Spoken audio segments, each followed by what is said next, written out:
García Mansilla dice todo el mundo que es un académico, pero la verdad que no tiene ni un solo artículo técnico escrito. Ha escrito artículos del Diario de la Nación. Es un hombre de las empresas, igual que el actual ministro Rosenkrantz, un tipo que tiene un estudio que atiende a las grandes empresas que operan en la República Argentina, representa ese sector, con lo cual, de permanecer en la Corte, habría dos representantes de este sector del interés económico en el máximo tribunal del país, que son Rosenkrantz, que es un hombre de las más grandes empresas, un hombre básicamente del Grupo Clarín, y García Mansilla, al que todo el tiempo se lo pretende presentar como un hombre técnico, así un académico, y la verdad que es un hombre de las empresas, un abogado, y un hombre de la Iglesia, de lo más retrógrado de la Iglesia, de la Universidad Austral, digamos, una institución vinculada con el Opus Dei. Yo aclaro que la verdad no tengo, yo creo que la Corte Suprema de Justicia es un órgano que tiene que estar integrado como órgano máximo del gobierno, junto con el Poder Legislativo y el Poder Ejecutivo, por personas que no provengan, que no sean burócratas judiciales, sino que tengan un recorrido político. Los mejores jueces que ha tenido la Corte no han sido personas que han hecho toda una carrerita administrativa de empleados y después jueces de primera instancia, lo que dice Lorenzetti, el otro juez que, bueno, ahora le toca a un hombre del sistema judicial, lo dice él porque era el padrino del hijo, pero la verdad es que los mejores jueces que ha tenido la Corte, desde Fait o Petracchi o Figueroa Alcorta en el principio del siglo XX, que fue senador y que además fue presidente de la Nación y que fue ministro de la Corte, han sido personas que han tenido, el mismo Maqueda, que acaba de terminar ahora su mandato, que fue convencional constituyente del 94, que fue senador, que fue presidente de la Cámara de Senadores, que fue antes, en la década del 70, funcionario de la Municipalidad de Córdoba, después del Navarrazo, pero, digamos, podemos identificarlo como un peronista dualdista, digamos.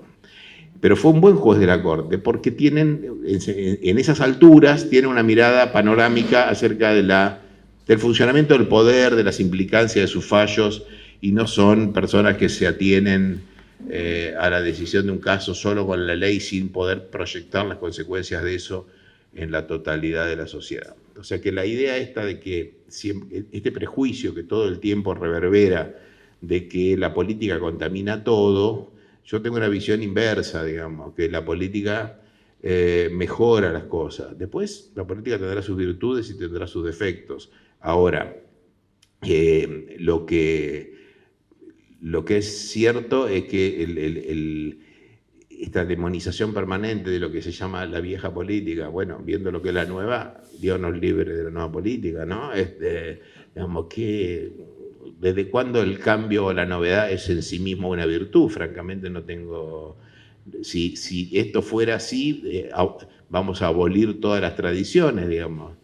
Todas las culturas de todos los pueblos hacen de las tradiciones un valor, nos afirmamos en nuestra cultura, en nuestra forma de hacer las cosas, en nuestro modo de vestirnos, en nuestra forma de comer, en nuestra forma de relacionarnos. Siempre alardeamos de qué modo nos vinculamos con la familia, con los amigos, en la comunidad. Tradiciones, la parte conservadora de nuestra existencia. Entonces, ¿por qué razón eso es malo? Y el concepto solo de la novedad o del cambio es bueno, digamos. Hay en lo que se llama la vieja política una cantidad de prácticas que ojalá estuvieran presentes hoy. Porque, y acá me voy metiendo en tema, lo que nosotros vimos ayer fue como un chispazo, un relámpago del funcionamiento del Poder Legislativo haciendo su trabajo, que es darle el acuerdo o no darle el acuerdo a dos jueces de la Corte. El modo de designar a los jueces de la Corte es muy simple, pero es compuesto o complejo en el sentido de que intervienen dos poderes del Estado. El presidente de la Nación propone a un candidato, en este caso eran dos, porque dos eran las vacantes. Se hace un proceso de consulta pública, se publicitan los antecedentes y cualquiera puede apoyar esa candidatura o formular críticas por escrito. Esto es un decreto que estableció Néstor Kirchner cuando hizo la renovación de la Corte apenas asumió, digamos, el proceso de selección de los jueces se integra también con este proceso de consulta ciudadana, digamos, que no es vinculante, por supuesto, para el presidente de la Nación. En el Ministerio de Justicia se prepara el pliego. El pliego, por supuesto, es una metáfora, digo, cuando se envía un pergamino. Hoy por hoy es un mensaje por mail donde se envía una propuesta muy sencilla al Senado de la Nación para que preste su acuerdo. La Comisión de Acuerdos, que es una comisión integrada debería estar integrada proporcionalmente, porque han roto esto en esta gestión, por los distintos bloques, da un dictamen y cuando tiene ese dictamen se puede tratar esto en el Pleno de la Cámara de Senadores y necesita las 2/3 partes de los miembros presentes. Ustedes saben, la Cámara de Senadores, después de la reforma de la 24, tiene 72 miembros. Antes eran menos. 72 miembros no son los 258 de diputados, o sea, cada senador tiene mucho más poder que lo que tiene un diputado. Antes, imagínense ustedes, cuando no había un senador por la minoría, que eran 40 y pico. O sea, ser senador era algo muy, muy importante, representaba a las provincias. Lo elegían las legislaturas, ahora se elige directamente. Nosotros votamos senadores. Representa a las provincias, pero la elección es directa, digamos, por parte de los ciudadanos. Necesita las 2/3 partes de los miembros presentes, no de la totalidad de la Cámara. O sea, se consigue el quórum, un senador más que la mitad, y cuando eso sucede, las 2/3 partes de la mitad, suponiendo que el quórum fuera justo, están en condiciones de prestar el acuerdo o negarlo, que es lo que pasó ayer. Esto tiene alguna complejidad suplementaria, por eso estamos hablando tanto de este asunto, que me parece que muestra un episodio virtuoso y un derrotero de degradación del procedimiento institucional. Ustedes vieron, por ejemplo, que apenas se consiguió el quórum ayer, bajó el radicalismo. Había 2 senadores radicales. Estaba Martín Lustó y estaba, ¿cómo se llama el senador pelado que siempre lo acompaña? Me olvidé. No es Carvajal. Carvajal es senador por Formosa, un ex juez grandote. No, es un... Yo me voy a acordar. Bueno, reflexión para hacerse sobre esto, ¿no? Porque verdaderamente lo que suele suceder es esto de no dar quórum es una forma de votar también. Sí. Ya la palabra culo no es una mala palabra, yo le diría que esto en la jerga se llama votar con el culo. Es del que se sienta, da quórum y vota para que se realice la sesión. Si se levanta y se va, no hay quórum. Entonces, cuando se consiguieron el quórum, bajaron todos. ¿Eso qué genera? Que para conseguir las 2/3 partes se necesita una proporción mayor.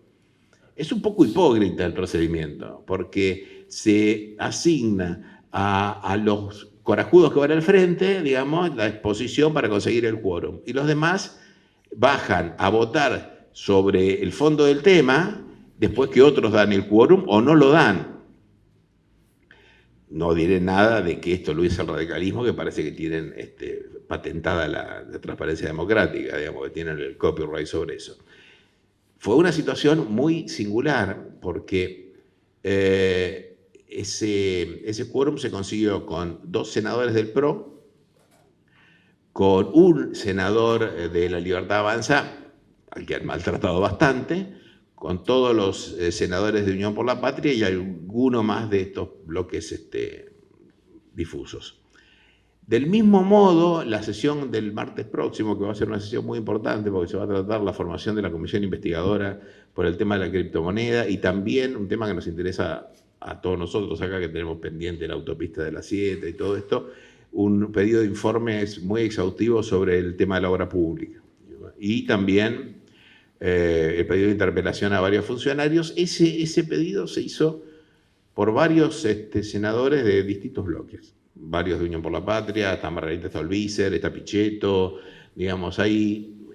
Quiero decir con esto que todo parece indicar que se está empezando a romper esta cosa de que votar con el peronismo es la mancha venenosa y que muchos senadores le han cortado el boleto al hombre. y que están podridos de que los maltraten, ¿no? Digamos, porque también hay un factor personal que ustedes, todos los que hacen política y los que no saben, uno puede ser muy tolerante, puede tener paciencia estratégica, pero cuando lo putean durante 6 meses seguidos, se pudre y alguna vez se la cobra, ¿no? Es humano eso, es natural. Cuando la oportunidad es propicia, el que le dijo rata 7 millones de veces y esas cosas, dice, bueno, a ver, ahora me toca a mí.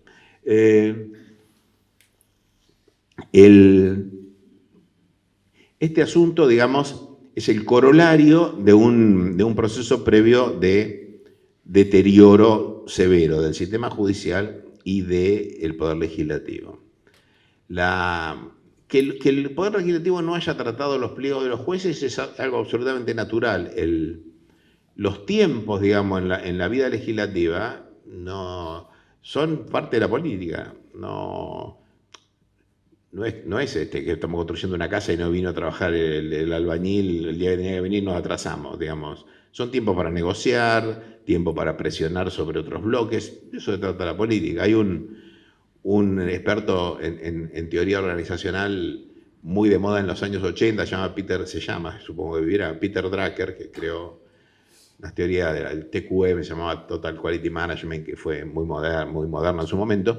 El Senado de Estados Unidos le encomiendan en un momento que hiciera un diagnóstico para optimizar el funcionamiento del Senado norteamericano.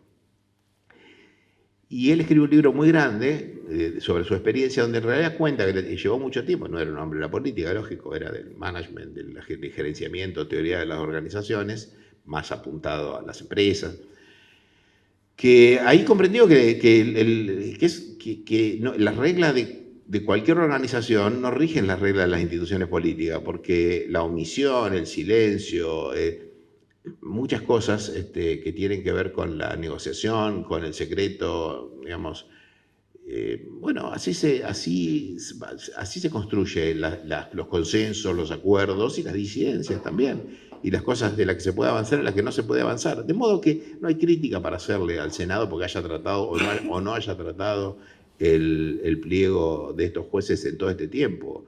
No es un comercio que abre a las 8, cierra al mediodía, abre a las 4 y cierra a las 7 de la tarde. Es otro asunto, ¿no?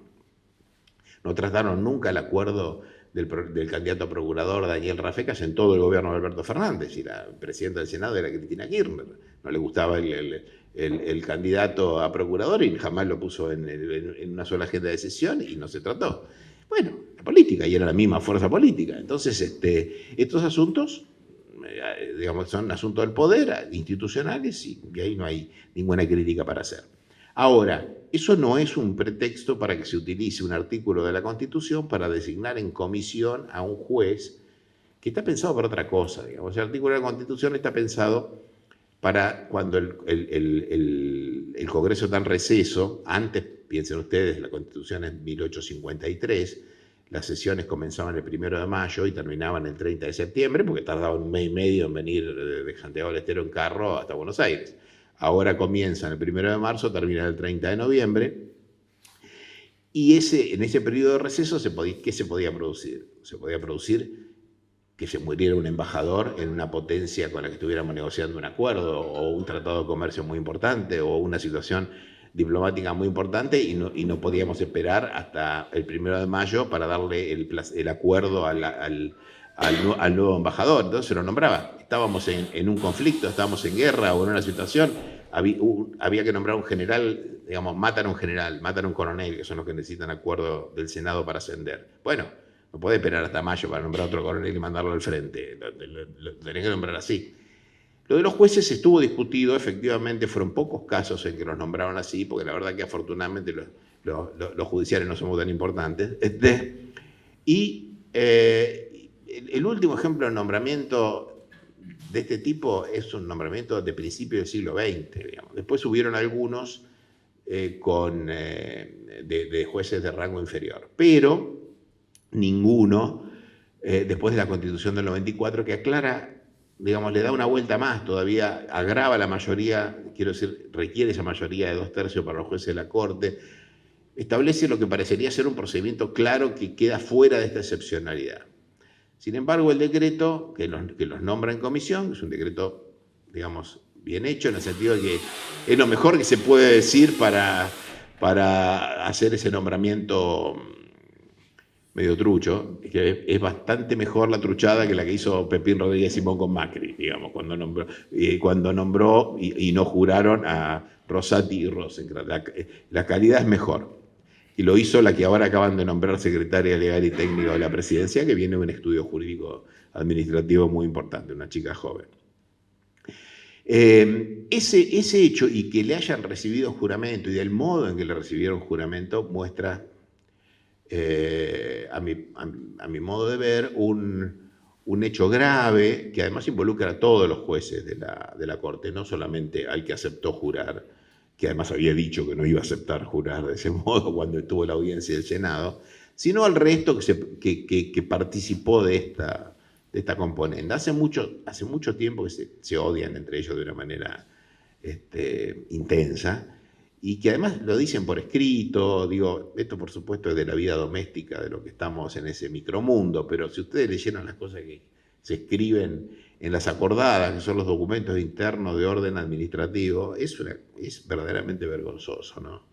Es difícil confiar en que puedan decidir con templanza y justicia sobre asuntos tan importantes como los que tiene que resolver la Corte, gente que tiene semejantes pasiones y que las aplica solo a su acumulación de poder personal, a su vanidad y a su quién sabe qué cosa más. Pero así están las cosas, y me parece que lo de ayer en este sentido es un evento auspicioso, un episodio auspicioso de una puesta de límite de un poder que había, a mi modo de ver, desertado de su rol. Por varias razones, ¿no? La primera es por las transfugiadas. Cuando digo transfugiada lo digo en el sentido estricto, digo, todos sabemos lo que quiere decir ser un tránsfuga.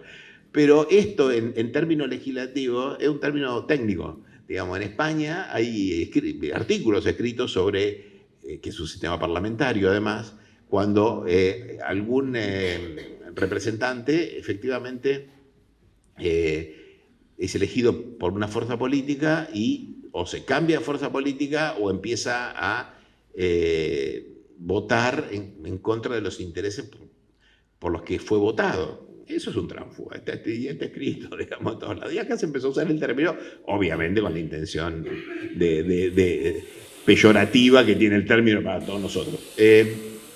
Quiero decir, hace 20 años atrás, cuando Borocotó fue captado por el peronismo, ¿se acuerdan ustedes que había entrado por el PRO, no? Y fue un escándalo.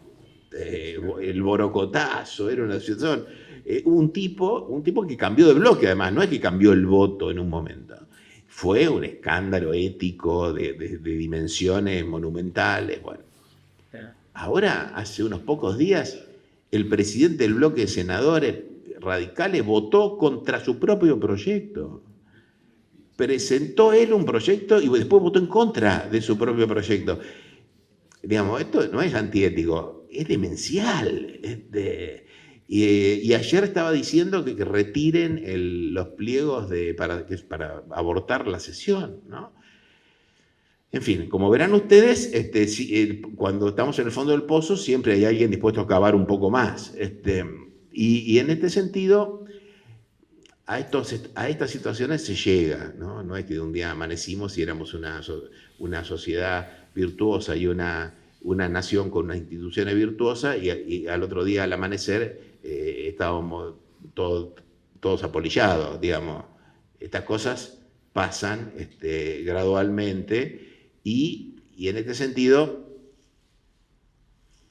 a mí me parece que es una hipótesis, por supuesto, yo no soy un sociólogo de la política, soy alguien interesado y que participa en un aspecto de la vida institucional y mira de cerca algunas otras cosas. Yo creo que el estallido de los partidos políticos de la crisis del 2001, que es un fenómeno universal después de cada crisis, digo, pasó en Italia con la caída del muro de Berlín, que estallaron las dos grandes fuerzas políticas, la Democracia Cristiana y el Partido Comunista, y se generó una enorme dispersión de fuerzas políticas satelitales a ellas dos, que terminó con hechos de corrupción tremendo, que cuando dinamitaron esa estructura vinieron otras peores, que es los partidos neofascistas. O sea, digo, lo nuevo puede ser muy peligroso. Y a nosotros nos volaron en pedazos los partidos políticos en la crisis del 2001, el radicalismo, el partido más antiguo de la República Argentina, que arrastró, por supuesto, el haber sido el protagonista, digamos, o el contemporáneo de esa crisis. El peronismo tuvo el derrotero que todos ustedes conocen bien, desde perder las elecciones del 83 a volver a ganarla, pero con un proyecto que, bueno, había que mirarlo con mucha buena voluntad para encontrarle punto de contacto con el peronismo, con el menemismo. Por supuesto, cuando uno ve ahora quiénes eran los funcionarios del menemismo, bueno, parecen Charles de Gaulle, ¿no? Y Churchill al lado de los muchachos que están ahora, pero bueno, las políticas, en fin, de popular es poco. Y todo lo demás no se lo voy a contar yo a ustedes porque lo vivieron del mismo modo que lo vivimos todos los que estamos acá. Pero nunca hubo una reconstitución, me parece a mí, de fuerzas en las cuales se vertebre la acción alrededor de la ideología, de un proyecto, y que eso sea unificador. Y esto hace que, por reflejo, los cuerpos institucionales, porque institución y política es la misma cosa, digamos, las instituciones se componen de la política y son la política. La política no es gente haciendo política, la política es gente viviendo en comunidad, organizándose con instituciones que se pueblan con las personas que ganan elecciones y otras que las pierden pero que sacan lo suficiente voto para estar ahí. Digo, democracia, que es gobierno del pueblo, es el gobierno del pueblo y es el gobierno de la mayoría, digo, porque ahora parece que es una mala palabra ser mayoría. ¿Vieron ustedes que es? Parece que una constelación imaginaria de la unión de las minorías es virtuosa. Las mayorías siempre son peligrosas, ¿no? O sea, tendencia al abuso de poder, al populismo, especialmente si somos nosotros, digamos. Si son los otros, no. Ya me empiezo a dispersar, que es una de mis características. Hay una teoría en el mundo jurídico que habla de que el Poder Judicial, acá seguro que hay abogados, ¿no? Hay abogados acá, siempre hay abogados, en todos lados hay abogados. Sí, claro, sí. Hormiga y abogado de todos lados. Algún miembro del Poder Judicial, no tengan vergüenza, no los van a repudiar. También. ¿Vieron esa teoría de que el Poder Judicial es un órgano contramayoritario? ¿De dónde salió ese delirio, digamos, de que el Poder Judicial es un órgano contramayoritario? Es una teoría norteamericana, elaborada por algunos teóricos, en el cual la idea que subyace es que todo lo que es mayoritario es potencialmente peligroso, ¿no? Entonces, las minorías son siempre virtuosas. Claro, si uno dice protección de las minorías, qué sé yo, los pueblos originarios, las personas con discapacidad, todas las minorías que son por minorías y a veces por su condición más vulnerables, está muy bien. Pero ¿por qué identificar a las mayorías con algo peligroso? Se supone que la democracia es el gobierno de las mayorías. Entonces, ¿para qué querría la gente ganar elecciones y ser mayoría si ser mayoría es algo malo? Bueno, pregúntense quiénes son las minorías y ahí entenderán quiénes construyeron esta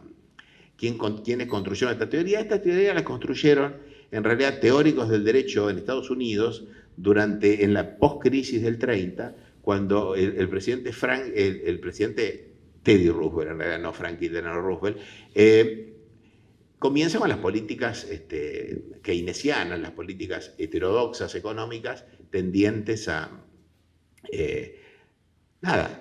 revertir la crisis. Y tenía una corte adversa y que todo el tiempo le volteaba todas sus reformas, entre ellas construyendo estas teorías. Hasta que logró maniobrar, cosa que aquí no se ha logrado, de tal modo de incorporar a algunos jueces más afines a los intereses de la gente, digamos. Había uno que se llamaba Félix Frankfurter, es decir, tenía mi nombre y el apellido de un Pancho, que escribió, un día se ve que el tipo se emboló y escribió, bueno, muchachos, armen un partido político. Le dijo a su colega de la corte si quieren representar a todos estos sectores, pero acá tenemos que resolver. Digo, esas políticas tan peligrosas eran políticas tan peligrosas como el aguinaldo o las paritarias, digamos. Perón, que era un hombre extraordinariamente erudito y que tomó muchas cosas, digamos, tomó las paritarias y no las tomó del comunismo ni las tomó de Mao, donde también tomó cosas como el plan quinquenal.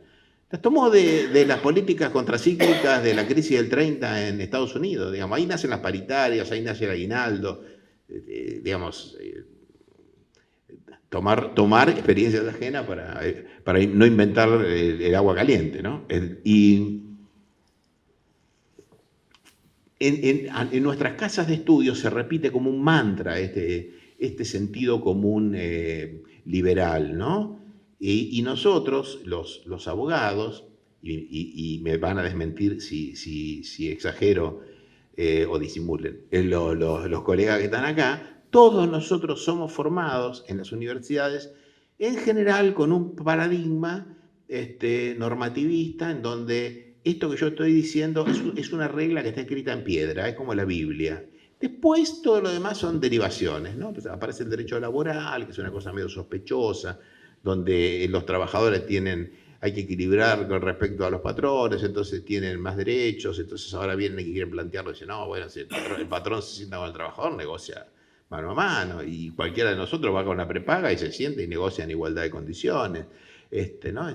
La teoría del libre acuerdo, ¿no? que es lo que acompaña estas ideas liberales extremas, que no son ninguna otra cosa que un desideratum, que un dogma de destrucción de derechos, bajo una doctrina que pretende, por ejemplo, no le cobremos más impuestos a los ricos porque es desincentivar que generen más trabajo. Bueno, los estudios dicen, no, los ricos cuando ganan más plata no crean más trabajo, acobachan. No hace falta que se lo contemos a nadie, digamos eso, pero bueno, o como más o menos quitar impuestos que van a bajar los precios. ¿Te conocen alguna vez que bajen el IVA y bajen los precios? Nunca, jamás. Bueno,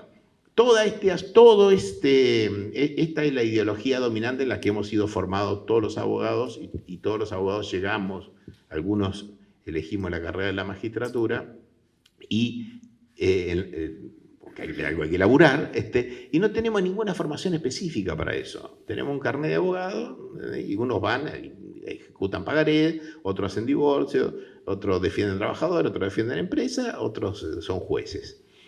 Ahora, respecto a la práctica de ser juez, no hay una reflexión sobre la propia práctica, no hay una formación sobre esa propia práctica.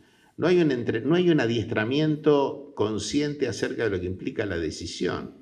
Con lo cual, al cabo de 20 años, una persona que decide sobre el patrimonio, la libertad y el honor de las personas todos los días, como cualquiera de ustedes, no sé, abre su comercio, o sale a trabajar al campo, o va a la oficina, bueno, el que se dedica todos los días a joderle la vida a uno y darle la razón a otro, está un poco loco. Digamos, no solo los jueces que están locos, todos están locos. Porque no es humano pasarse toda una vida decidiendo sobre asuntos tan extraordinariamente delicados para la vida de otro, haciéndolo como quien hace torta frita, volver a las 7 de la tarde a la casa y al otro día hacer lo mismo. Yo he visto jueces firmar embargos que le suprime el patrimonio a una persona mientras charlaba conmigo sobre cómo era la mejor forma de hacer el café turco. Y la verdad que me corría un frío en la espalda. Digamos, esa es una de las razones por las que me llevaron a nunca intentar ser juez.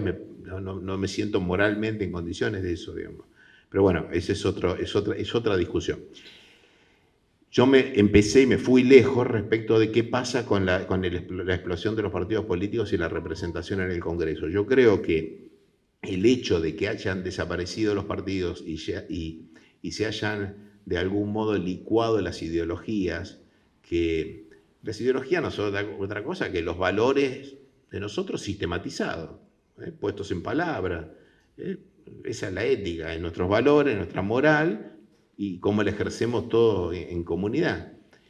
Cuando eso desaparece, empieza a degradarse la representación, porque toda esa banda de aventureros que uno ve como diputados y como senadores, más como diputados, algunos que son unos personajes estrafalarios, qué sé yo, yo veo los videos de Lorenzo Pepe. ¿Lo recuerdan a Lorenzo Pepe, fallecido hace muy poco? Sindicalista ferroviario, presidente del bloque del PJ muchos años, un hombre yo lo traté bastante, un tipo admirable, pero también pienso en Durañón y Bedia, el diputado de la UCD, a quien ese discurso que se ha viralizado se refiere Lorenzo Pepe porque era un homenaje a Durañón y Bedia. Es el padre de Paco, el que fue intendente de San Antonio de Areco, claro. Algo pasa en el aire de San Antonio de Areco, porque todos los hijos de oligarcas son peronistas. Yo creo que no es arsénico, algo raro pasa. Sí, hay Pinedo, el hermano de Pinedo es un peronista consagrado de ahí. Hay Casares, hay tipos, qué sé yo, es la zona, me parece que algo sucede. Te vas a Pilar también, viste, a Chaval. ¿Viste? A Chaval no se despeina. Es un tipo, ¿viste? Yo me meto con camisa de lino, tiene una estampa de modelo, ¿viste? Gana elección en Pilar. Hay gente que no jugó con tierra nunca. Digamos, el que no vive en un country se muda a otro país. Es impactante eso, ¿no? Bueno, fenómenos para divertirnos un poco. Pero lo que quiero decir es que ¿vieron ustedes los personajes que están en la representación del pueblo, en la Cámara de Diputados? ¿Qué sé yo? No quiero nombrar a ninguno porque ni falta que hace, pero son impresentables. Entonces, esto es la deserción y la transfugiada, para no hablar de los incentivos, es casi una consecuencia necesaria de esto. Porque, ¿por qué razón estas personas se arrojan a la política? Por vanidad, por locura, para hacer negocio, por ego, por todo eso junto. Y eso produce unos niveles de deserciones enormes. Y también esa falta de vertebración política genera esta cosa de que los partidos populares se hayan vuelto como una constelación de pequeños microemprendimientos. ¿Qué sé yo? ¿Qué es el peronismo? ¿Son las 20 verdades, los libros de Perón, de Evita, la doctrina peronista o una confederación de partidos conservadores? ¿Qué es? ¿Por qué Jaldo es lo que es? Porque hace un rato no era eso. ¿Por qué Cuader es ese señor que lo agarra con una mochila llena de dólares? Porque ya venía así de antes, ¿no? Pero fue candidato en la lista. Entonces, no es que el tipo se metió solo pateando puertas, y alguien estuvo ahí. Bueno, entonces, esto sucede. Y hablo del peronismo porque es una fuerza popular, donde yo me siento más cerca y me interesan las fuerzas populares, no las antipopulares. Pero la verdad es que hay que hacerse esta pregunta descarnadamente. Porque esto es lo que hay que solucionar. ¿Qué está pasando en la provincia de Buenos Aires ahora? ¿Qué es lo que está pasando ahora? Es demencial lo que está sucediendo en la provincia de Buenos Aires. Yo digo, bueno, cuando no podemos derrotar a los adversarios, nos dedicamos a derrotar a los compañeros. Y es una locura, porque es una locura. Milei hace 15, 20 días que no deja cagada por hacer, una tras otra.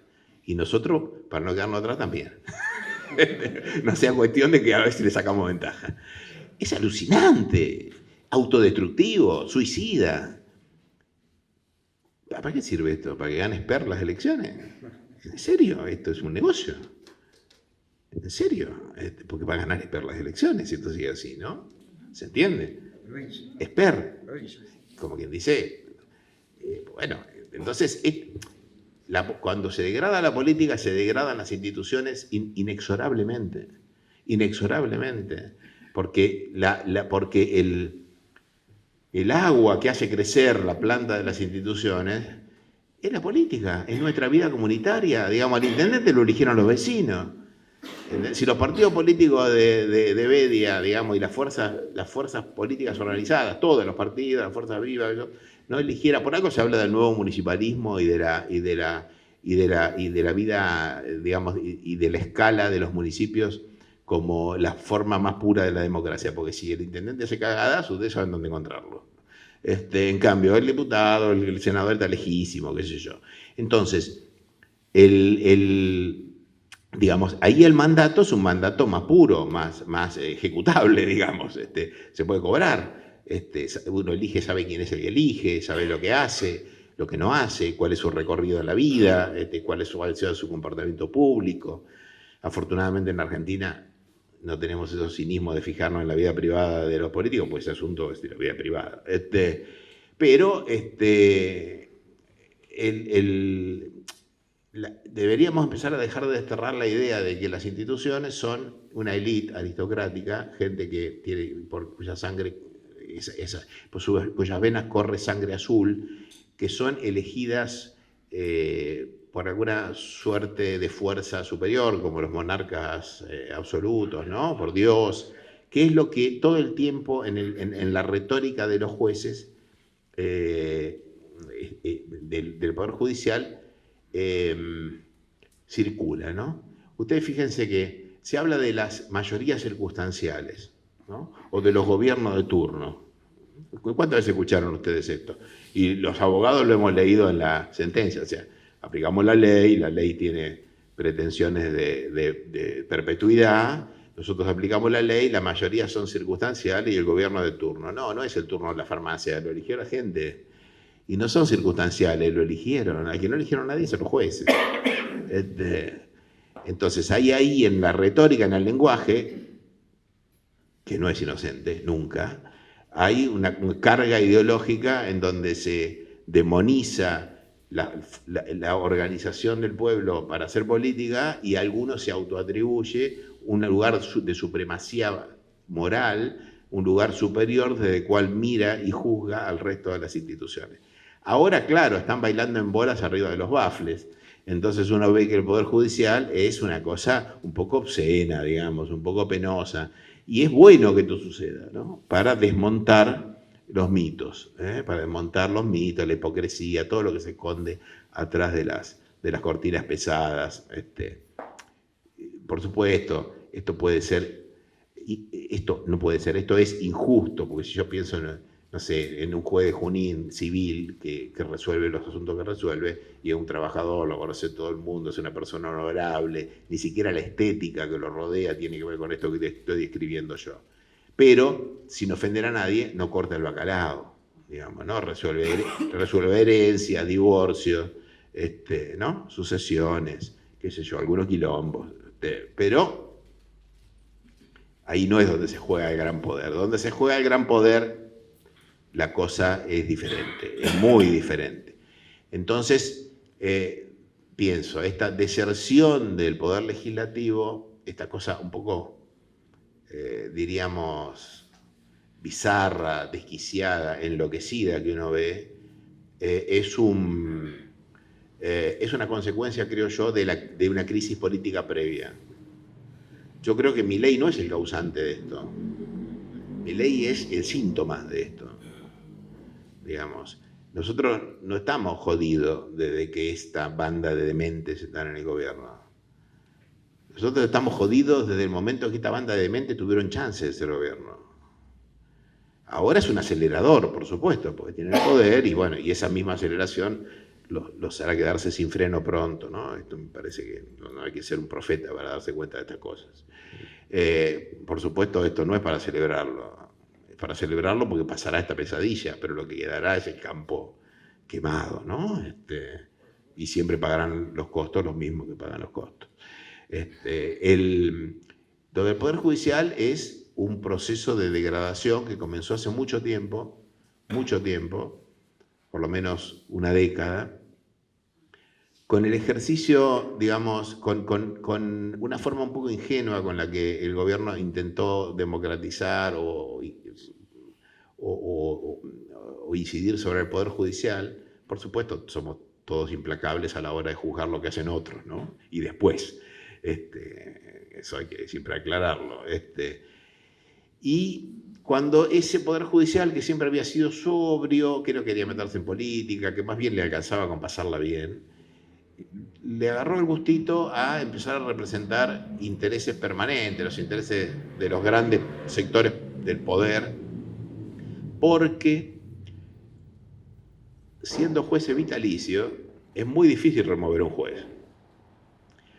Los jueces son una rémora de la colonia, son toda la forma en la que los poderes judiciales se estructuran, son una inercia del poder colonial, ¿no? de la monarquía, no de la república. En la república la periodicidad es un dato que se lo enseña como un elemento de la república y de la democracia representativa.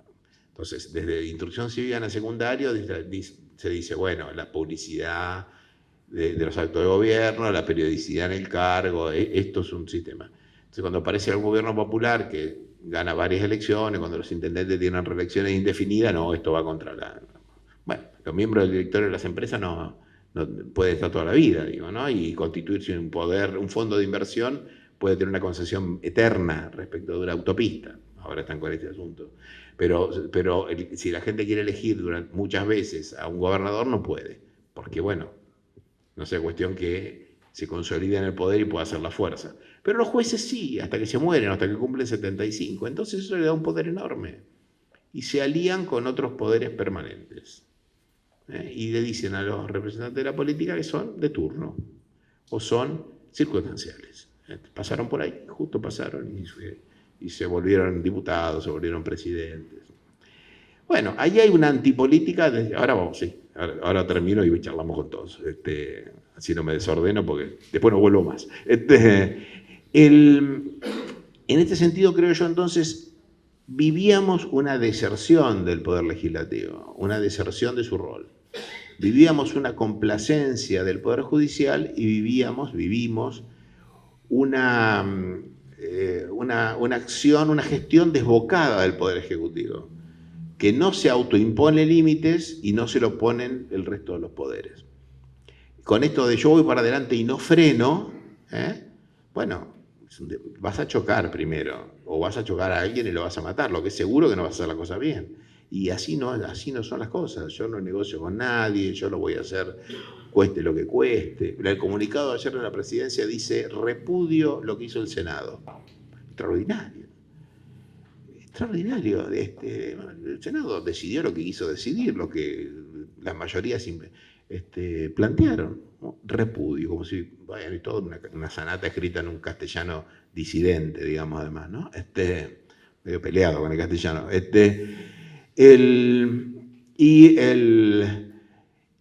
Y termino hablando de los decretos de necesidad y urgencia, ¿no? Que es para entender también la complacencia del Poder Judicial. No hay nada inventado en esto de lo que fue la ley Bases y el DNU 70, que fue en realidad por default lo que no pudo entrar, o casi todo lo que no pudo entrar en la ley Bases. Esto es una copia de lo que hizo la calle Pou, con un poco más de pudor, en Uruguay apenas asumió con la ley de urgente consideración. En Uruguay existen, en la Constitución uruguaya existe una institución que no existe en nuestra Constitución, en el cual el presidente de la Nación puede mandar un tipo de proyecto de ley que si el Senado no lo trata en un determinado periodo, se transforma en ley. Como verán ustedes, es un primo hermano de la ley y es un primo hermano del decreto de necesidad y urgencia, pero obliga al Poder Legislativo a tratarlo. No quiere decir que lo obligue a aprobarlo, obliga a tratarlo. Y mandó una mega ley ómnibus también, más o menos parecida, con elementos ultra represivos como lo de Bullrich. ¿Recuerdan ustedes que la ley base tenía la prohibición de reunión de 3 o más personas en un espacio público? Es la dictadura. Toque de queda y prohibición de reunión, digo, una cosa demencial. Bueno, eso no pasó ni siquiera en el DNU. Los DNU, que son decretos de necesidad y urgencia, como su nombre lo indica, digo, cuestiones de tanta urgencia que no admiten siquiera la logística de la reunión del Congreso para tratarlo. Inundaciones en Bahía Blanca. El ejemplo no es bueno porque acá no usaron ni lo que estaba en los depósitos para auxiliar a esa pobre gente, pero digo, hay que hacer una compra excepcional de 2.000, 5.000 colchones. Bueno, no vamos a tratar la modificación de los renglones del presupuesto en el Congreso para conseguir eso. Bueno, se sacó un DNU, se hizo en la pandemia. En la pandemia se resolvió casi todo con un DNU que el Congreso aprobó, digamos, que le daba a Santiago Cafiero, el jefe de gabinete, por delegación presidencial o otra institución, la capacidad de organizar todo el sistema, que se hizo muy bien, además, porque las cosas que se hicieron bien hay que nombrarlas, en la gestión de las compras. En Argentina a nadie le faltó atención. En Nueva York y en Bérgamo los camiones militares cargaban los cadáveres. Este es otro asunto, ¿no? Pero para otra discusión, como para que no caigamos en la soncera de la autodenigración, como decía mi paisano Jaureche. Para eso es un DNU, para resolver cuestiones necesarias y urgentes, no para hacer una reforma constitucional, que es lo que es el DNU 70. Que cuando se lo cuestiona judicialmente, la Corte no lo trató nunca. Ahí lo tiene para no tratar. Bueno, vieron que la síntesis y la brevedad no es lo mío. Que funcione esto como un estímulo para la charla. Ahí había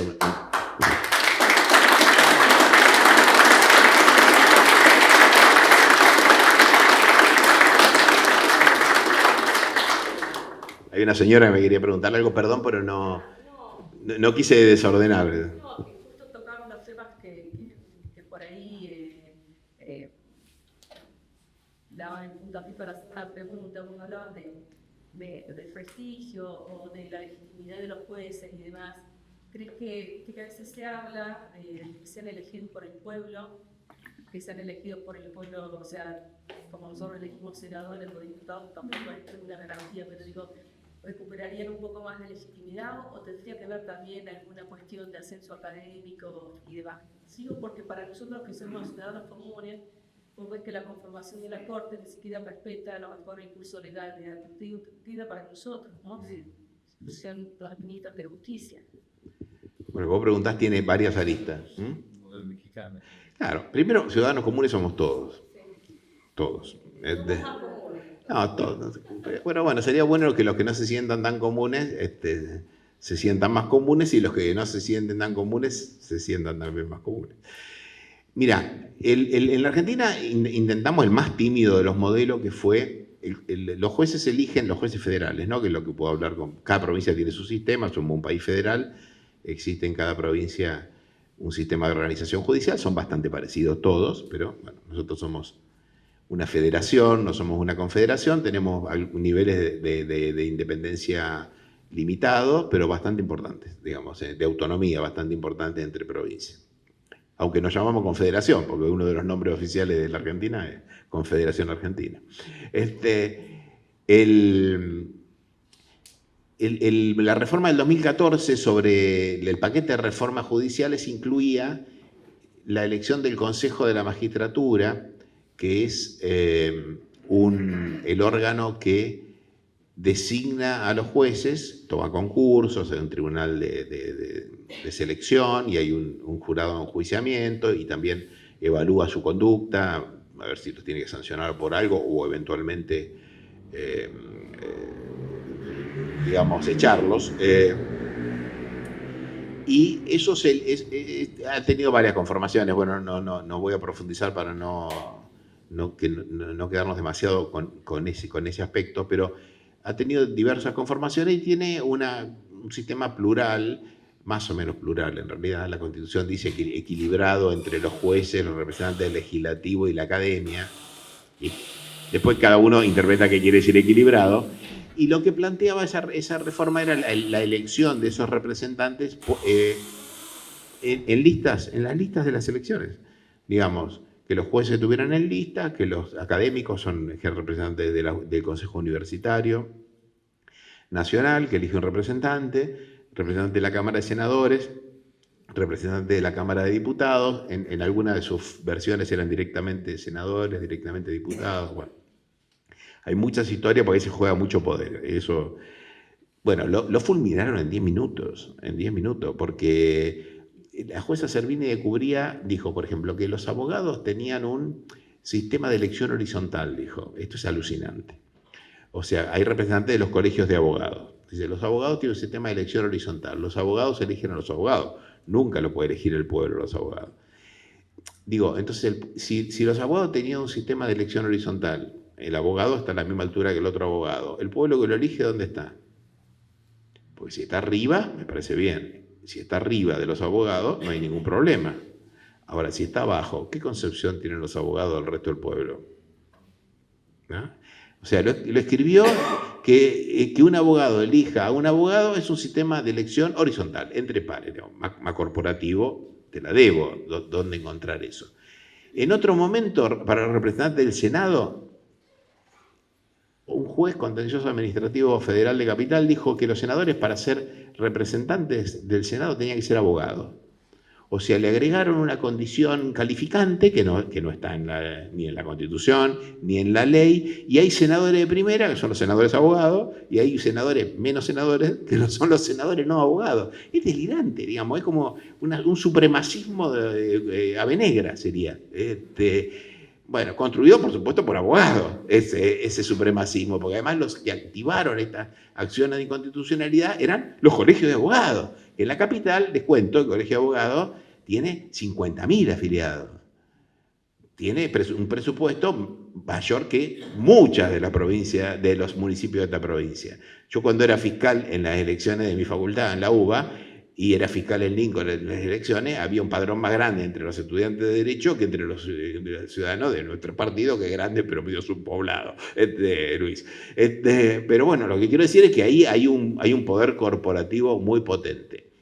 Otros países, Bolivia tiene un sistema de elección popular de los jueces, complejo, no tan sencillo, que cambió totalmente la corte, una corte blanca de la media luna de Pando, El Beni y Santa Cruz de la Sierra, donde están todos los sectores blancos y terratenientes, que eran por supuesto todos los integrantes del Poder Judicial, y por primera vez hubo un descendiente de Aymara que fue presidente de la Corte en Bolivia. Después Bolivia tiene sus temas, pero bueno, cambió la Constitución. Lo de México es infinitamente más potente, porque México es una potencia. Digo, México es hoy el primer PBI de América Latina, después viene Brasil, después viene Colombia, después viene Chile, después viene venimos nosotros. Ahí hemos caído, hasta ahí hemos caído. Así que paró la guerra en Colombia, está 2 escalones más arriba que nosotros. Hace 15 años que no crecemos. El sistema de México es una extraordinaria potencia que vuela económicamente, que ha tenido 2 gobiernos después de romper con la hegemonía histórica del PRI y de Fox y su partido, digamos, y Calderón, la versión neoliberal de la derecha mexicana, Partido Popular con Cuauhtémoc Cárdenas, primero en el DF, luego con AMLO, con López Obrador y ahora con Claudia Sheinbaum, que es una versión más moderada que la y más burguesa, si se quiere, porque es una física educada en Estados Unidos, pero que supo empatizar bien y fue la elegida por López Obrador, y salió a jugar muy fuerte con esto, con un sistema reíte de la corrupción argentina cuando hablas de México y esos países ahí. Esto es gravísimo. Así que estas experiencias son posibles y te triplico la apuesta. En la República Argentina, más de la mitad de las provincias tienen juicio por jurados, incluyendo esta provincia, la de Buenos Aires. La experiencia de los juicios por jurados es muy buena. Es muy buena la experiencia de los juicios por jurados. Entonces, todos los que hablan de la elección, de que los jueces no pueden ser elegidos popularmente porque entonces se volverían todos demagogos, y harían todo para complacer a la gente, para que los elijan en la próxima elección. Bueno, primero que hay que saber es que los fiscales distritales en Estados Unidos se eligen todos así. Lo que no se eligen así son los fiscales federales, que los elige directamente el Poder Ejecutivo, porque ahí está el poder, entonces ahí no los elige nadie, ahí los elige el General Attorney, digamos, el fiscal general, que es una especie del segundo del jefe del Departamento de Justicia, y se acabó la historia. A los demás los eligen, sí, bueno, y son como el sheriff, digamos, son los ciudadanos más honorables del pueblo. Y en la República Argentina, fíjense ustedes, decimos, no podemos elegir a los jueces porque esto sería una suerte de corrosión de la pureza de esas personas que están calificadas, los jueces técnicos, como se lo llama. Y sí pueden las personas hacer justicia directamente, digamos, porque se sientan 12 personas, un comerciante, un trabajador, una maestra, y toman una decisión. Y después seguramente se lo toman muy en serio. Y tan en serio se lo toman, en lo opuesto que contaba yo de la naturalización de esa tarea, que un jurado solo puede ser jurado una vez en la vida. No puede ser jurado otras veces. Y tan en las antípodas e incomprensible es, tan antitético y tan incomprensible es que se piense en la superioridad de los llamados jueces técnicos, los abogados, que los abogados no pueden ser jurados, como no pueden ser jurados los curas, porque tienen una visión valorativa calificada de los hechos. Lo que se requiere es gente del pueblo, digamos, para que esa pluralidad sea representativa. El proceso de selección de los jurados es un proceso complejo. A cualquiera de ustedes le puede llegar en algún momento, a principio de año, una hoja grande, digamos, que le envía a la Corte Suprema de la provincia, que le dice: usted ha sido seleccionado para ser jurado. Y le hacen llenar una enorme cantidad de ítems, como un multiple choice, que no quiere decir que te vayan a llamar para ser jurado. Eso pasa por un proceso de selección, donde quedan algunos miles de ciudadanos de cada distrito judicial de la provincia. Cuando hay un juicio por jurado, se produce un sorteo. Y se sortean el doble de la cantidad de jurados. Y después hay dos procesos. Uno, porque mucha gente puede no estar en condiciones, porque no vive más donde vivía, porque está enfermo, porque tiene 1000 problemas, o porque reúne alguna de estas condiciones que yo estoy diciendo, o porque las personas que van a ser juzgadas los recusan porque piensan que por determinada condición pueden ser parciales. Bueno, como verán, es un proceso complejo, y como la virtud del juicio por parte de nuestros pares del pueblo está en que son muchos, no se fundamenta la sentencia. La sentencia de los jurados no se fundamenta. El fundamento está en el debate. Entonces, por un lado, las personas del pueblo están en condiciones de juzgar, y por otro lado se dice que no pueden ser elegidos los jueces porque son jueces técnicos. Es totalmente contradictorio. Por un lado avanza, digamos, este modo de juzgamiento que está en nuestra Constitución desde 1853, quiero decir, ¿no? 3 veces mencionado, o sea, es una deuda constitucional que teníamos, que fue creado en el mundo en el año 1200, o sea, la primera forma de organización de juicio fue el juicio por jurado en Inglaterra.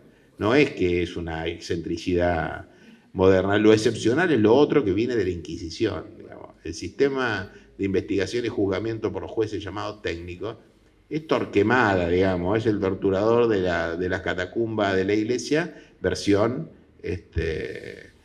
siglo XX, básicamente. Nosotros tuvimos, hasta el año 1982, en el orden federal, cuando digo el orden federal no queda muy lejos, está en Junín, digo, ¿no? Un sistema de investigación que venía de las leyes de la colonia. El número de ley que creaba ese sistema de investigación era la 2372. Vamos para 28.000 más o menos. Saquen cuenta ustedes cuándo es esto. El principio del siglo XX. Tardamos un siglo en llegar a un sistema de enjuiciamiento que ya era viejo en el año 1950. Así que entiendan ustedes que el conservadurismo judicial es una forma de conservación de poder.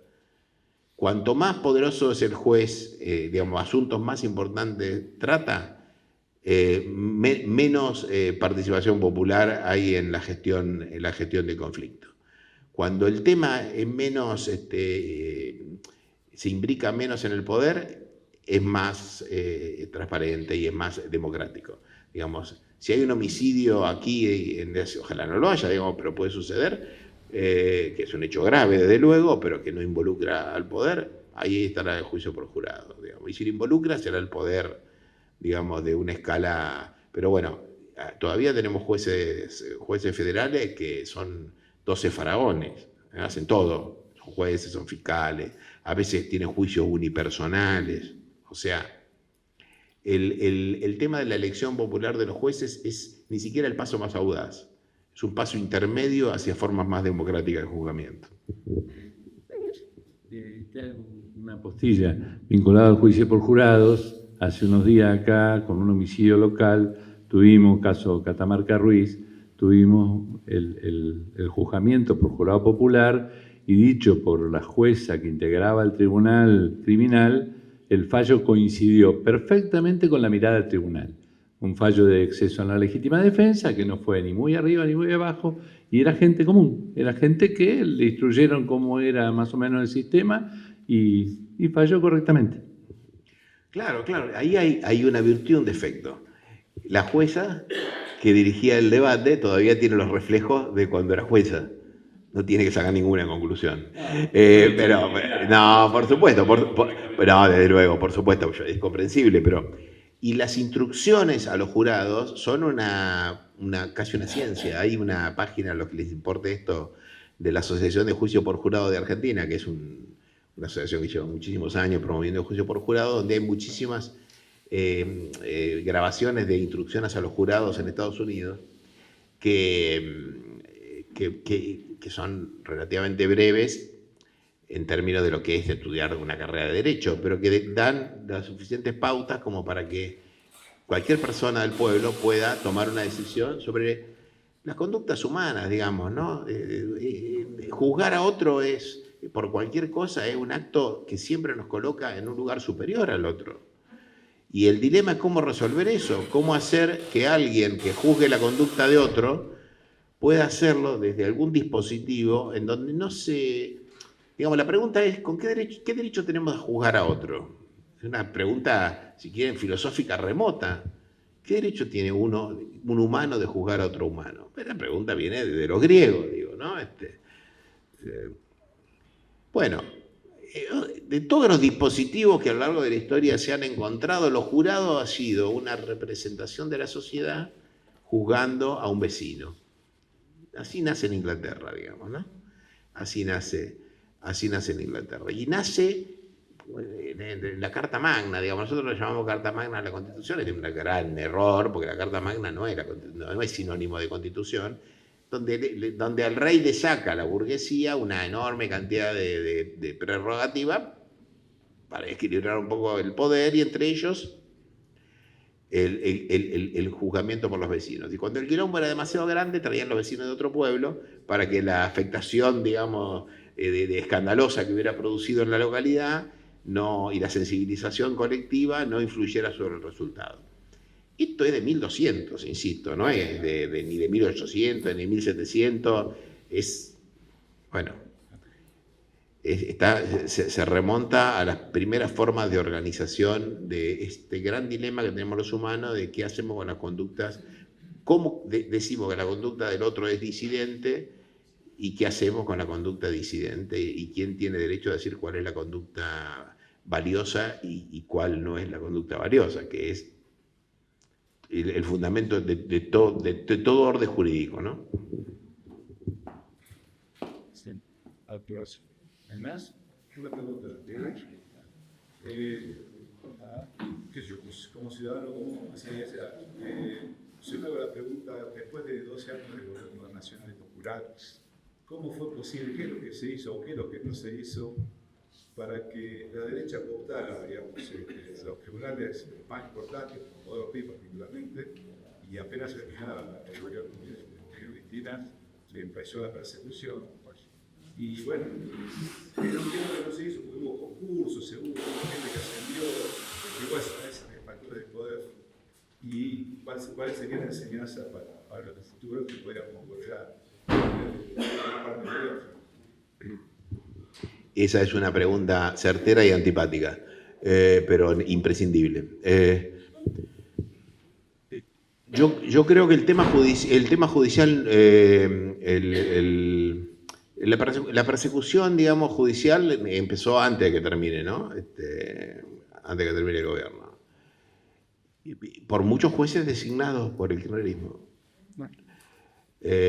Ahí juegan dos cosas. Una, que efectivamente el Poder Judicial tiene un sistema de fidelización muy fuerte, ¿no? Por algo piensen ustedes, el Poder Judicial y la Iglesia son las dos instituciones que vienen perdurando a lo largo de la historia de un modo más inalterable, con más tiempo en el mercado, digamos, ¿no? El Poder Judicial tiene más años de colonia que de república, 400 años de colonia de república, es lo mismo a continuidad, ¿eh? Y bueno, la Iglesia no tengo nada que decirle a ustedes porque lo saben mejor que yo. En algunos estamentos se cruzan esos vectores. la autorreferencialidad, digamos, la autonomía del Poder Judicial, la enorme cantidad de privilegios que tenemos los judiciales respecto al resto de los mortales, es un mecanismo de fidelización tremendo en donde la pertenencia a esa grey, la pertenencia a esa corporación se sobrepone a cualquier otra fuerza, digamos, qué sé yo, ajustes en la época ahora, ¿no? Los estatales perdieron fortuna, digamos, en la administración pública. Los echan, los humillan, no les actualizan, firman paritaria del 1% mensual. Los judiciales tenemos actualización salarial con la inflación. Los jubilados. Lo hemos perdido 1 centavo. Hacete amigo del juez, dijo Martín Fierro. Esa. ¿Eh? Y la inflación falopa, digamos, pero bueno, a los demás ni siquiera la inflación falopa, digamos, ni siquiera. Así que esa es una forma, igual yo creo que muchos resultados ese acto de amor no le va a dar a Milei, pero eso es para otra discusión. Eso es un elemento no desdeñable, acerca de por qué razón tanta gente tan progresista, tan nacional y popular, pone la mano sobre la Biblia y a los 2 días cambió totalmente su visión. Es bastante impactante. Hay una cantidad de sensualidades simbólicas que hay alrededor de la vida judicial que si te agarra muy joven tenés que estar bien parado, ¿eh?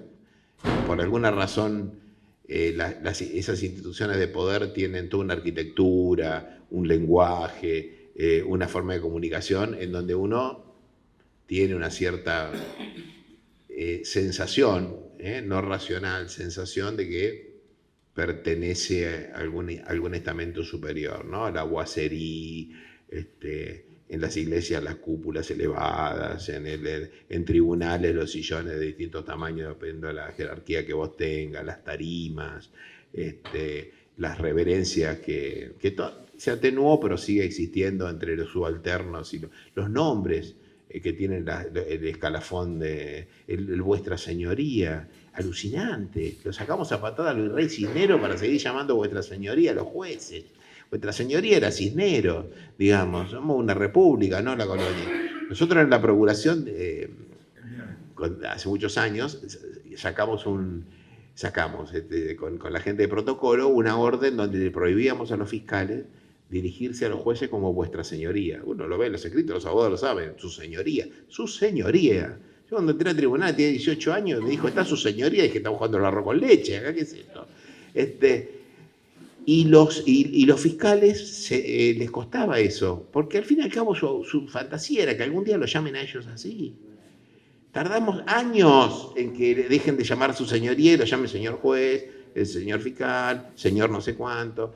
Y esto en realidad es la copia de un decreto de Alfonsín. Ustedes vieron que el presidente de la Nación no se lo llama excelentísimo señor presidente de la Nación, hace muchos años. Alfonsín apenas asume, saca un decreto que prohíbe que el presidente de la Nación sea llamado con esos títulos honoríficos, que además están prohibidos por la Constitución Nacional. No hay títulos de honor ni prerrogativa de sangre, dice la Constitución, ¿no es cierto? Pero esto es el decreto de supresión de honores de Mariano Moreno de diciembre de 1810, que es una pieza extraordinaria, fantástica, que hay que leerla, y 2 meses después lo mataron, porque ya era demasiado. Cuando se tomó el barquito, en febrero le dieron ahí una cosita y un tecito complicado y lo tiraron al mar. Pero busquen en internet, el decreto de supresión de honores es una pieza. Ahí sale el ni ebrio ni dormido, un ciudadano de Buenos Aires, cantará loas a ninguna cosa, porque uno tenía una interna con Saavedra y uno que estaba escabiado dijo viva Cornelio Saavedra, qué sé yo, que Cornelio Saavedra representaba el sector más conservador, aunque había sido un héroe de las invasiones inglesas y había fundado el regimiento de patricios, y entonces ahí sale la prohibición de brindar en nombre de ninguna autoridad. O sea, nadie puede cantar vivas a ninguna autoridad, y a uno que había cantado a favor de Cornelio Saavedra le perdonan la vida porque estaba en pedo. Lo dice, es fantástico, así sí, Es una pieza magistral, 1810. De ahí viene esto y de ahí no, y seguimos resistiéndonos. Esto digamos, en la fidelización de la corporación. Para entender qué fuerte es este asunto de pertenecer a este club, ¿no? ¿Para qué vas a sacar los pies de un plato tan rico? ¿No? Sería. Ahora, lo otro es, yo creo que nosotros, pues yo me identifico con esa cosa grande y un poco difusa llamada Movimiento Popular, Nacional y Popular, y lo digo porque conozco a cada una de las personas que estuvieron ahí, les tengo cariño, respeto, todo esto. No entendimos nunca nada sobre esto. El kirchnerismo no tuvo ninguna política respecto al Poder Judicial. Cuando quiso tener una política, creyó que hacer leyes era tener una política. Y después no entendió y no aprendió el radicalismo, que quiso hacer una reforma en el año 88, imagínate, ni le tenía el teléfono a Alfonsín en el 88. Empezó con esto en el año 2014, o sea, un año antes de que, hackeado, con la natural declinación de todo proceso político, digamos, después de una década de que ese proceso tuviera un derrotero, bueno, tarde. Eso se hace no el primer día, el día anterior se tiene listo. Yo creo que no hubo una política, que no se entendió la importancia que tiene el tema, y después se padeció. Y tengo mis serias dudas que hoy se entienda. Te lo digo francamente. Si no, ¿por qué hay 700 jueces en la provincia de Buenos Aires que el propio peronismo boicotea su nombramiento? Contámelo. Si acá hay judiciales y abogados, lo saben mejor que yo. El gobernador consiguió acuerdos con el resto de la fuerza política para nombrar 700 jueces, de los cuales, que son muchos, digamos, de la cantidad de jueces que faltan en esta provincia, que además no tienen tanto poder, pero lo tienen porque la provincia de Buenos Aires es un país, no es una provincia, que no cobran la fortuna que cobran los jueces federales, pero que, bueno, tienen poder. Y la propia fuerza está boicoteando la designación. Contámelo, ¿cómo es? Vidal nombró jueces sin ningún problema. Y ahora, no, nada. Es una cosa, creo que nunca entendimos el sentido de... cuando los jueces no se nombraban por concurso, cuando se nombraban los proponía el Poder Ejecutivo y recibían el acuerdo del Senado, el presidente de la Comisión de Acuerdo era una persona muy poderosa en el Senado, los jueces federales, ¿no? El Senado era todo peronista, porque hubo un tiempo en que el peronismo ganaba las gobernaciones. Entonces, obviamente, siempre tenía mayoría en el Senado. Los dos legendarios presidentes de Comisión de Acuerdo del Senado fue el chaqueño Diolindo Vittel y el riojano inolvidable don Vicente Leónides, el nube de Úbeda, qué sé yo.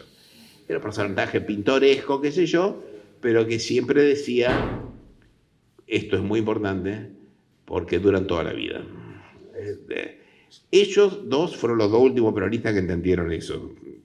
Después no lo entendió más nadie. La verdad, mi experiencia personal, y esa la conozco de cerca, es que nunca hubo una política judicial estratégica, inteligente. El kirchnerismo nombró enemigos. A mi modo de ver, no tuvo en esa cartera gente que estuviera a la altura de ese tema. Bueno, así le fue. Denis, ¿se puede cambiar esto?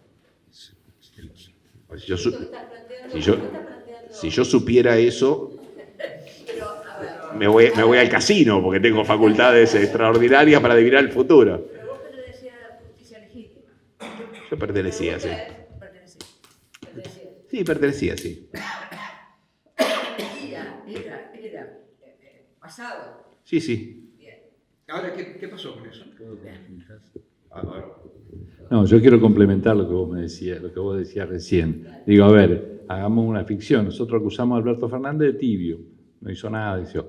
El próximo gobierno popular, nacional, no le voy a poner un partido político, ¿puede intervenir a Comodoro Pi? ¿Hay alguna facultad constitucional que ponga a los jueces en comisión, los investigue? Porque si investigan el patrimonio de los jueces estoy seguro que no queda nadie, Es más, tenés renuncias inmediatas y en cadena. ¿Eso es constitucionalmente factible? Ahí hay dos o tres cosas. No, eso no es factible. Segundo, el tema del patrimonio. Cuando Argentina, ya vuelvo con lo tuyo, y si haceme acordar si me olvido. Cuando Argentina suscribe la Convención contra la Corrupción, entre las obligaciones que imponía esa convención en los años 90 era crear una ley de ética pública y una oficina de ética pública. La hago muy breve, se sanciona una ley de ética pública del gobierno de Menem, última parte, se crea una oficina de ética pública. La ley es una ley copiada de las leyes que andan por ahí, es una buena ley, después se actualizó.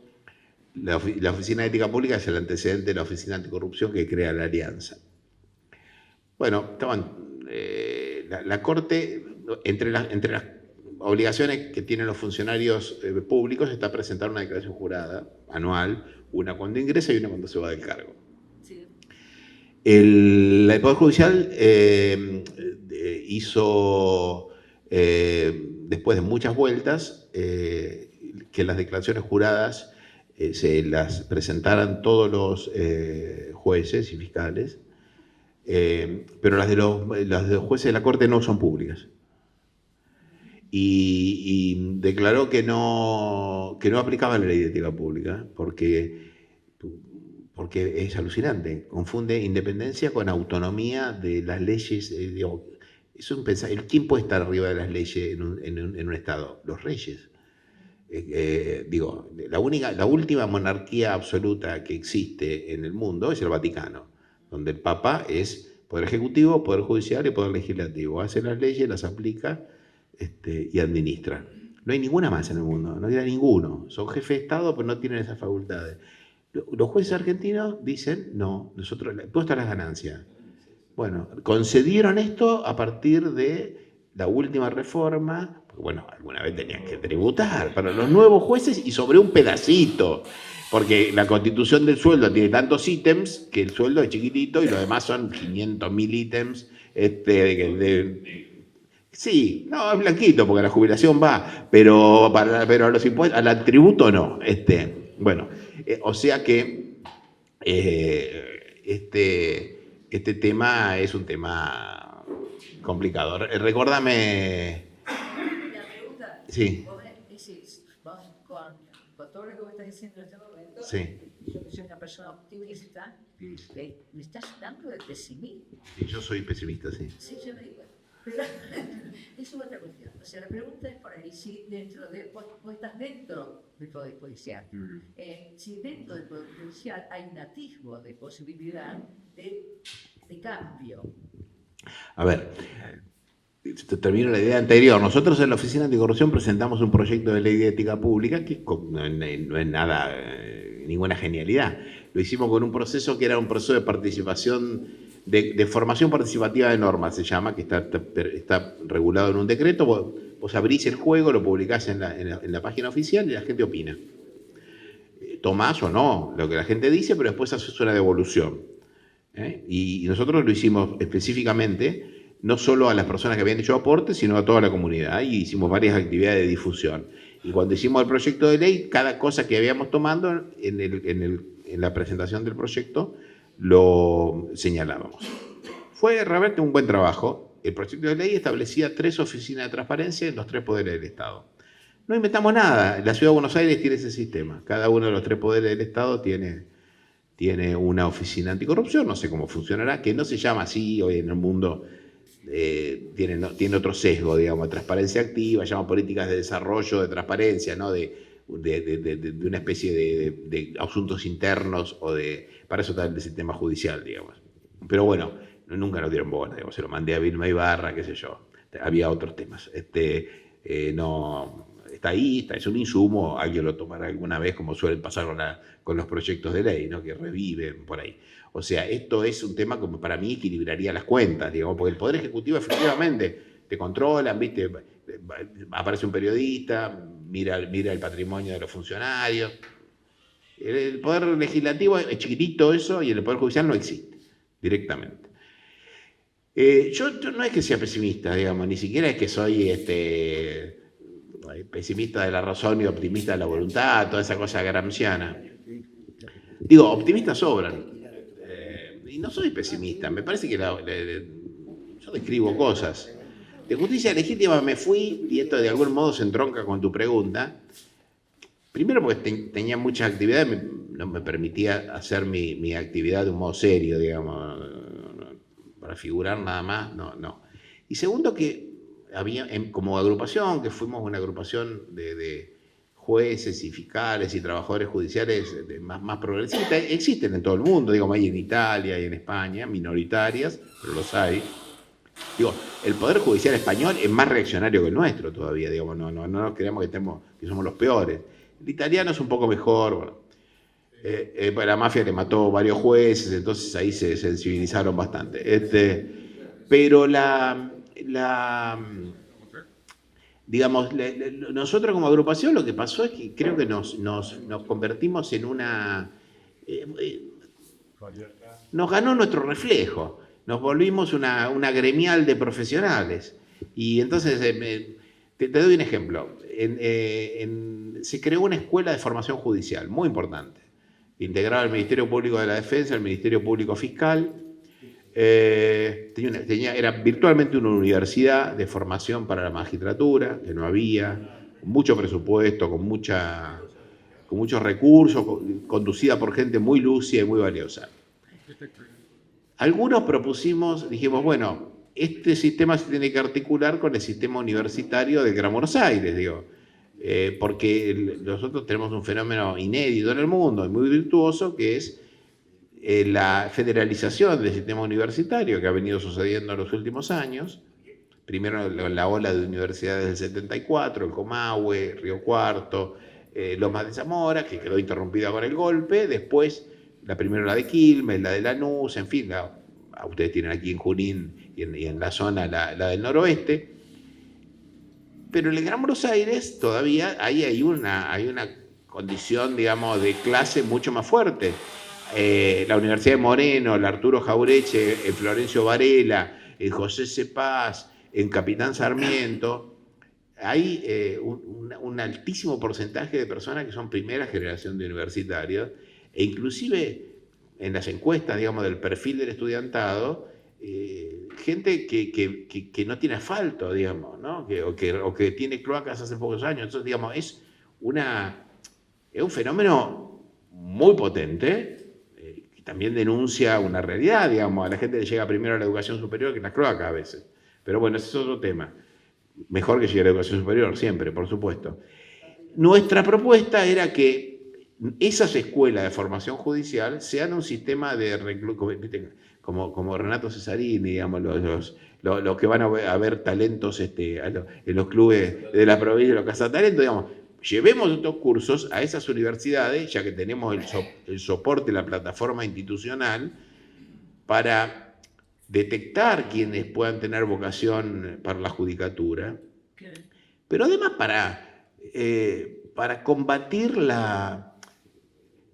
¿cómo lo llama esto? La psicología norteamericana lo llama la vulnerabilidad aprendida, digamos, ¿no? Esta cuestión de que las personas crean que hay ciertas profesiones que no son para ellos, ¿no? Que hay lugares sociales a los que no pueden llegar nunca porque además es lo que dicen, vos no tenés derecho a tener un plasma, vos sos el culpable porque te fuiste 3 veces de vacaciones a Mar del Plata, sos el culpable de tu miseria actual. Alguien tiene que pagar la fiesta. Escucha uno que dice el taxista que está de 18 horas sentado arriba del taxi. ¿Qué fiesta tuviste vos, flaco? Bueno, todos somos el campo y tiene una maceta con un malbón en el dos ambientes. Bueno, toda esa cuestión que es eso, es la vulnerabilidad aprendida, la gente que no solo habla con la voz de quien lo oprime, sino que además no se cree capaz, en la contracara, de hacer una política de instauración de la autoestima, de decirle al pibe que nació en Florencio Varela, que nació en Marcos Paz, qué sé yo, que para él también, si el tipo que quiere ser juez o quiere ser fiscal, él puede serlo. Pero para hacer eso, uno no puede pretender que esa persona que solo llegó a la universidad porque la tiene a 10 cuadras de su casa y que cuando vuelve a trabajar con la energía que le queda puede llegar, venga a estudiar a la ciudad de Buenos Aires, donde a veces hay adolescentes que nunca fueron, aunque estén a 20 minutos de colectivo, que no conocen, digamos, la realidad de la megalópolis es así. Entonces teníamos que ir nosotros ahí. Y eso no sucedió, porque nosotros somos, ¿qué somos? Pequeños burgueses acomodados. A los que nos resultaba mucho más cómodo ir a San Telmo, donde instalamos la sede de la escuela, con unas calles bucólicas, con una luz mortecina, con empedrado, ¿entendés? Con una casa colonial que nos prestaron, y donde después nos íbamos a conversar sobre filosofía francesa, a tomar cerveza, y estábamos en nuestro ambiente. Bueno, para eso no. Nos pudo el reflejo, no pudo nuestro reflejo. Nos transformamos en un centro de jubilados, aburrido además. Así que eso es, creo, lo que pasó. Es natural, digamos, hay inercias que podría no haber pasado, pero pasó. Y bueno, alguna vez hay sectores valiosos, son minoritarios, digamos. La mayoría de la gente es gente honesta, gente trabajadora, pero que participa de ese ecosistema de privilegios. Digo, no serán corruptos, no van al agua escondido, no toman botella de vino de 100.000 pesos, no. Pero no hablan en voz alta, porque nadie saca los pies de un plato tan rico.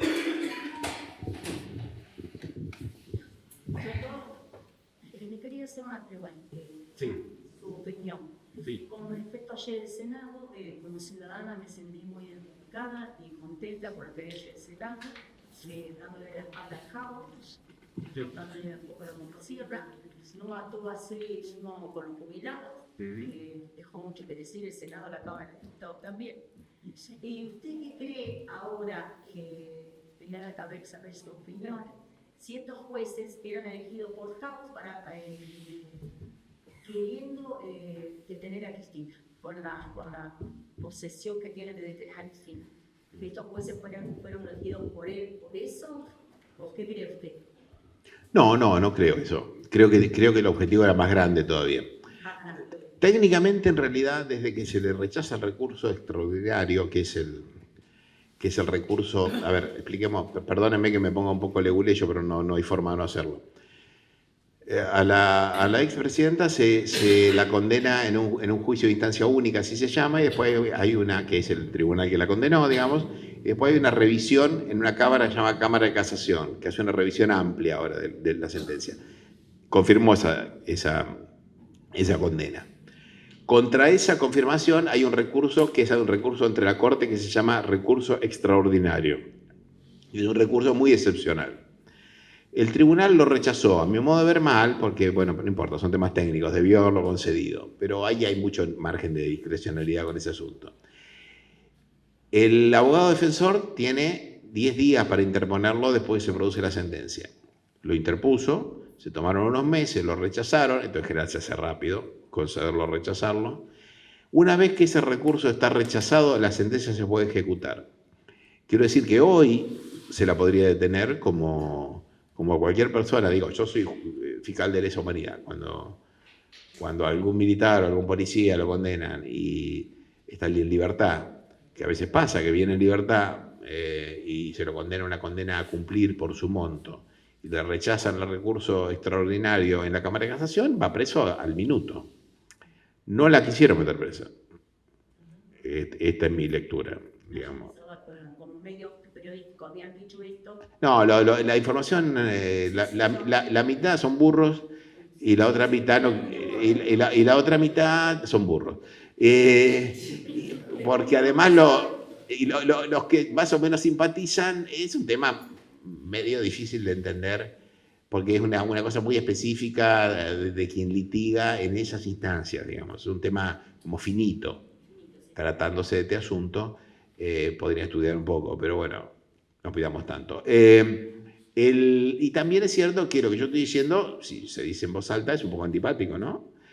A mí la sensación que yo tengo es que ahora hay un recurso ante la Corte que se llama de queja, que es contra el recurso rechazado, que es más excepcional que el otro. Si la Corte acepta ese recurso, esto se congela, es como si se hubiera concedido, y después resuelve sobre el tema de fondo, cuando quiere. ¿Qué es lo más probable que haga? Ahora, puedo estar diciendo esto y mañana pueden meter presa. Digamos, hoy está en manos de la Corte. Y la Cámara de Casación nunca devolvió ese expediente al tribunal de la instancia anterior para que la ejecute la sentencia. Hubo como una precipitación en confirmar esa sentencia, porque lo hicieron muy rápido, inclusive en el mundo judicial se resultó muy sorpresivo. Fue el mismo día, a la misma hora, que en Estados Unidos le prohibieron el ingreso, digamos, ahí una cosa muy acompasada, ¿no? Yo creo, bueno, esto tiene una dimensión política, digamos, y electoral inclusive. Ahora, no fueron hasta donde podrían haber ido. Las evaluaciones sobre eso, cada uno tiene la suya, digo, ¿no? Y no es jurídica este tema. Así que, no hacía falta nombrar a García Mansilla y al hijo para detenerla. Distinto es la composición de la Corte para tratar el caso de fondo. Ahí es otro asunto. Que tampoco creo que haya sido el objetivo principal, porque honestamente les digo, tampoco creo que el objetivo principal de la Libertad Avanza sea ni Cristina Kirchner, ni el kirchnerismo en general. Su guerra es con el macrismo, digamos. Contra Cristina es mucho también. Sí, pero más del macrismo que del mileísmo, según mi modo de ver. Después se arregla, doctor. Bueno, ayer se arregló el macrismo con el kirchnerismo. Sí, también, sí. Así que vayamos despacio.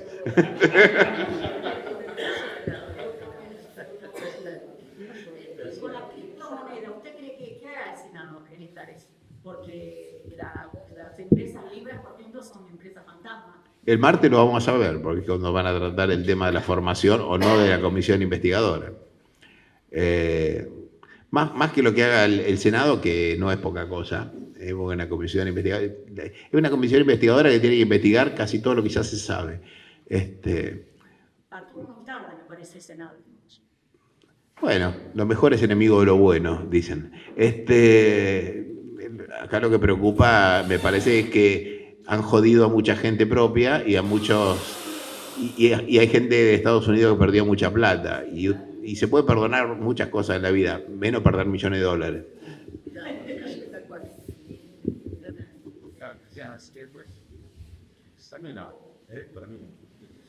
Bueno, ¿alguien tiene una última pregunta? Digo, son las 9:30 y antes que se nos drene la reunión. ¿Alguien quiere preguntar algo más? Félix. Bueno, damos por...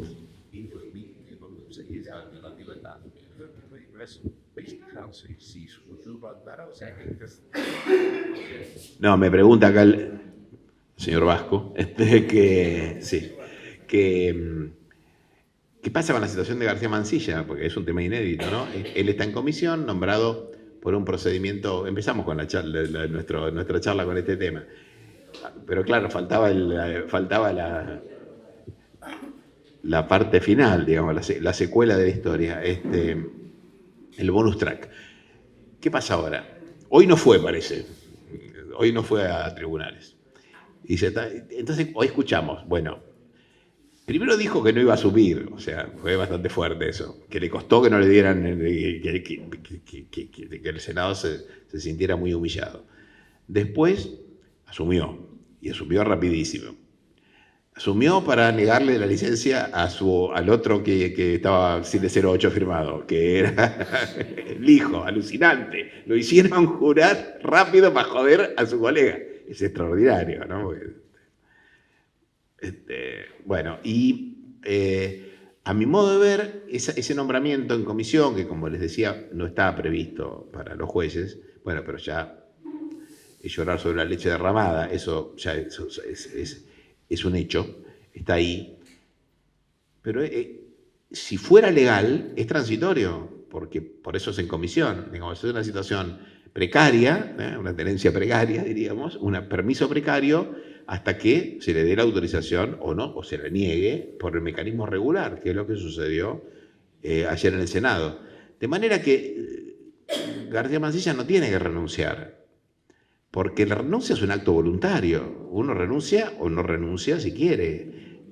García Mansilla dejó de ser juez. Hoy debería estar en una cajita guardando los retratos del perro, de los hijos, del cenicero, qué sé yo, un par de cositas, dibujitos de los pibes cuando era chiquito, y irse a la casa, pedir un taxi y irse. Eso es lo que tiene que suceder.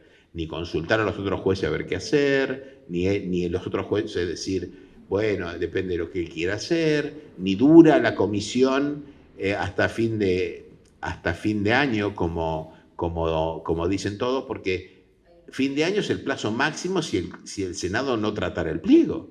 Pero resulta que lo trató.